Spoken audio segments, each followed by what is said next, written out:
Pickup भैन सह 11 quintal भांग जबत गाड़ी चालक फेरार।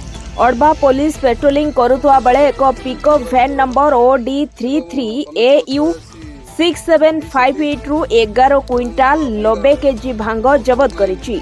अड़बा पुलिस को देखिबा मात्रे घटनास्थल गाड़ी चालक फेरार होइछि।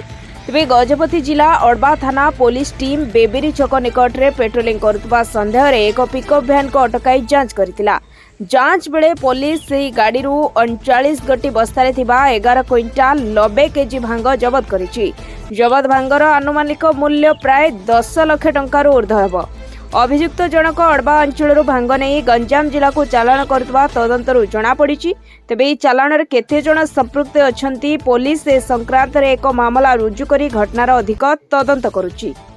गजपति जिला मोहना ब्लॉक रु लक्ष्मी नारायण आचार्य रिपोर्ट जनता खबर टीवी।